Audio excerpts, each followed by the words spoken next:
Welcome to the HR Empowerment Podcast, where we will uncover strategies and new insights from HR professionals who discuss up-to-date regulations, best practices, and the most pressing topics like diversity and equity, leadership, dealing with difficult situations, and much more that affect your bottom line and business. Thanks for joining us.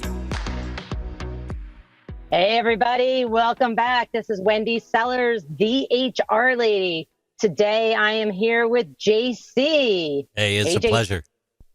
We are going to be talking about some weird stuff today. No, like literally, we are going to be talking about unique and weird employment laws in the United States. So definitely grab a pen, unless you're driving, then please don't. And we're going to have 5 episodes to talk about some, wacky employment laws that employers across the country should know in order to stay out of court, stay out of the news, and stay out of our podcast. Yeah, absolutely, Wendy. Human resource professionals constantly encounter new and extremely strange HR laws. They really do. All of you out there know this. And some of the strangest workplace regulations in the United States, yeah, we're going to touch on them right here. And look, although they are prevalent in the workplace today, non-compete clauses, Wendy, are not enforceable, believe it or not, in North Dakota. Non-compete agreements can only be made by business partners as well as by business buyers and sellers. That's not Wendy Sellers, that's sellers. Employees are not permitted to sign them either. What do you think about that one right there? I actually did know about that one for some strange reason. I've worked with a lot of companies that, had one employee here or one location there. And honestly, a lot of the times that we as HR professionals figure this stuff out is by falling on our face, to be quite honest. And, you don't know what you don't know. I was just in North Dakota recently, and so I'm not completely surprised by that law. But a little bit of me says, you know what? Hey, they're onto something there, because we make it pretty restrictive with non-compete for employees to leave a bad company and to, continue a living without having to physically get up and move their entire family. Yeah. It's not fair. You head to another place like Arkansas, when non-compete and non-solicitation agreements are very wide, overly wide, and Arkansas employers need to amend them. They have to start over entirely. In fact, the entire agreement must be thrown out, and the employers must start over from scratch. The courts won't permit changes to the agreements, so they can't be made. Yeah, there's also a lot of unique and wacky and maybe useful, maybe not, laws throughout the country regarding salaries, regarding if you can, share salary information, regarding if you can ask your candidates or your employees what they made in previous positions. And now I know some of you that are listening today going, whoa, whoa, whoa, we can't ask that in an interview. And for the most part, if you were my client, I would tell you, please don't. Please don't. Erring on the side of caution. Safety is always key, right? Absolutely. State of California is notorious for having trouble with human resource compliance. And it calculates overtime in a different way than the federal government, believe it or not. Given that the federal overtime regulations recently changed, this part is borderline noteworthy, right? So in California, after working 40 straight hours, employees are compensated at time and a half for the first 8 hours of the 7th consecutive day. That sounds, right now, Wendy, that sounds like there's 2 trains speeding on the tracks at 100 miles an hour, and what's Ted's name? It's that confusing to me, But it's look, very confusing. If an employee works more than 12 hours a day or more than 8 hours 7 days in a row, they're also entitled to double compensation. Yeah, California is a crazy one. They are definitely employee-centric, not employer-centric, which many states, their laws basically protect employers. I would say most states, the laws are more geared toward protecting employers' butts than the employees, who we need to, make the state profitable, or just the businesses. So it's interesting. I've worked in California. I've never physically lived there, but I have worked with quite a few businesses as an HR director and then as a consultant with California. And the interesting thing is, one time way back in the day when I was much younger, and I was with an organization that we did a lot of mergers and acquisitions. And one of our big mergers was a company that had most of their business on the West Coast of the United States. And we had most of our business at that time on the East Coast and Midwest. And we merged into one company, and there was an HR director over there. She basically said, I'm going to lose my job, aren't I? I'm like, oh, heck no. You're getting California and all those crazy states out there. New England states, too, though, are also, I feel like California, the West Coast, the entire West Coast, literally along the Pacific Ocean, and then New England states tend to definitely be more protective of employees. I recently was dealing with a client as a consultant. We were recruiting, and then she literally said, we can hire anywhere in the United States, even Alaska, Hawaii, but we will not hire out of California. Because, wow.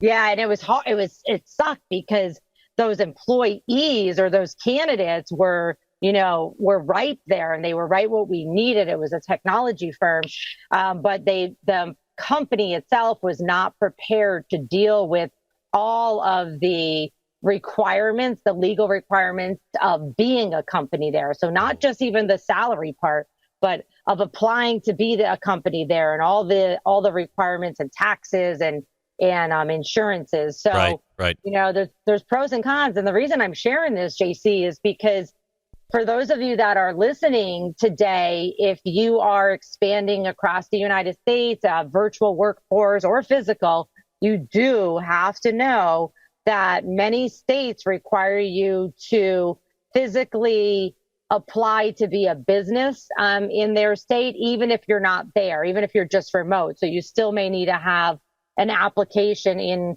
whatever their department is, Department of Labor, that state Department of Labor, Bureau of Licenses. It's something different in every state. And so for the people that are listening today, and you say, oh, wait, I have an employee in California, or I have a remote employee in Ohio, you really need to go back to maybe your accounting team, your legal team, if you have one, and say, are we registered as a business there? And if we're not, what does that mean? I could tell you, if you're not registered as a business in California, you're going to be caught really quick. Some other states, it may be years. So we don't want you to be in trouble with the state and get taxed out the wazoo. Oh, absolutely. There's always been that $1 million question on the table. When do you actually get paid? From the employee perspective, when does that paycheck hit? And in New Hampshire, new legislation makes salary information much more clear, regardless of whether an employee is paid daily, weekly, bi-monthly, semi-monthly, or annually. The employer is required to give them written notice of their pay rate or compensation at the time of hire, and any time that it changes. The specific procedures utilized to determine pay must also be specified in the notifications, together with the pay date and location. Yeah, I mean, doesn't that just make sense? I'm wondering what they used to do till then. Like, yeah, I'll pay you. It's coming. It's in the mail. Well, the check's in the mail. I could 100% tell you that there's a reason for this law, and every state should have it. They're not going to, but they should, because how many times I'm dealing with clients of all sizes, even when I was, in corporate HR too. And there, you'd go into organizations, say, I want to see your orientation package. I want to see your new hire letter, your new hire package.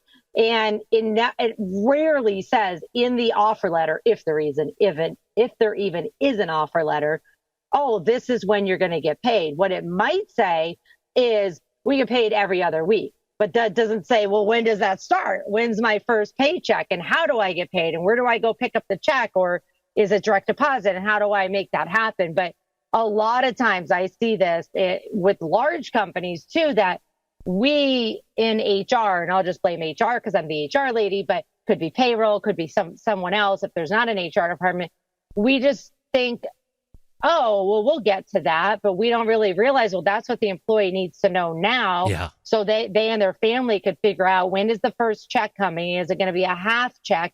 going to be a full check. How do I get it? Literally, how do I pay my rent? And when will I get my first check? And then when can I expect the rest of it? So for those folks that are listening, if you are one of those companies and you're sitting there going, oh, we don't say it in our new hire package either, please add it in there in the offer letter when they get paid, not just orientation day. Because if they agreed to an offer and they don't start for 2 or 3 weeks, their family might be planning out, okay, when's our last check going to hold us through from the previous job or unemployment? And then when is our new check going to come? So when can we bridge the gap of getting groceries, paying the water bill, whatever it might be? So these weird and unique and sometimes wacky laws are very important. Before we move on, I want to jump back to this California law real quick. Sure. About daily overtimes, because I did do a lot of work in California at one point. I've dabbled in it in the past few years, but their law basically says that if you work overtime, so you're an hourly employee, you work more than 8 hours on a Monday, even if you only work at 4 hours the rest of the week, you get, let's just say you work 10 hours on Monday. You are supposed to get overtime for Monday, even if you don't work 40 hours for that whole pay week. Now, there's some ways around this, and you have to get all your employees to kind of vote on it and agree to it. Again, I haven't worked in California for a while as a full-time HR director or a full-time HR consultant, but it is very important for you to know those laws, but there are some ways around it. And I don't really mean it to get away with it, but to get everybody on the same page. So anybody here is in California, you probably know what I'm talking about. If you have one employee in California, I encourage you to join some kind of California HR association, follow some California specific employment lawyers on social media, enroll and get their newsletters emailed to you, stalk them on LinkedIn. Make sure you're doing the right thing, because California and a lot of other states are out to protect their employees, not the employer. Isn't it so that I may stand corrected here, but didn't SHRM have a specific California HR law class or certification at one point? They do. They absolutely do. So thank you for bringing that up. That's another one. I was this close to getting that too. This was way back when it first came out, and I was managing, employees out in California. I was like, great, I better get this California SHRM certification. And then when my company at the time merged with another company, I literally, that was before everything was digital. We had the whole CDs and everything. I packed it up and shipped it out to the HR director out there. I'm like, no, you're getting it now, not me. Yeah, HRCI is in the same boat, too. They've got a California certification study tool as well. HR California is such a big deal. Definitely follow Wendy's advice. Follow up on that, Wendy. I got 2 things on discrimination I want to hit you with here, and these are very interesting. In Michigan, discrimination is not just based on race, age, or gender. It is also forbidden to discriminate against or harass someone at work because of their height or weight. That covers you and me. I mean, I'm the fat guy, but you're the short girl. I didn't mean to assume your gender, but I think you might be. I am she, her. Yes, Wendy Sellers, the HR lady. She, her is what I identify with. I think it's very interesting. I just did a discrimination, harassment training the other day, and I was talking about unique biases. So this wasn't even law, but that there are actual biases, in the unconscious bias world for height, for weight, for attractiveness as well. And that if you're, for example, most presidents of the United States have been tall. And so you can look up what that is. And that, so if you were tall, you were more likely to be seen as, more confident, which makes no sense to me whatsoever, or attractive, or, weight depends on different cultural norms. But, in the U.S., it's usually somebody that's physically fit. And it's so wrong. It is so wrong. So I'm glad to see that Michigan has this. My state, I live in the state of Florida, which most of you know, and we don't have a heck of a lot of unique laws or laws at all. It seems like it's the wild, wild west, even though we're in the South. But we actually do have a state law here that is the traditional discrimination law is based on 40 for age is based on over the age of 40. You cannot discriminate against. And in Florida, it's all ages. So you just take that off the table. But coming back up to the height, the weight, attractiveness, anything that is on the, borderline bias, we should train our managers to deal with that and ignore those cues because they're not part of the job description. It's interesting, too. If you're a handsome man, you might get perks outside of the workplace, right? But at work, it's been proven that handsome men do struggle. According to research, good-looking men are less likely to be promoted at work by male bosses. An interesting fact. Feel free to Google that, research that. And let's flip it around once again for discrimination one last time here. Arizona law prohibits discrimination against workers who possess a medical marijuana card or who test positive for drugs.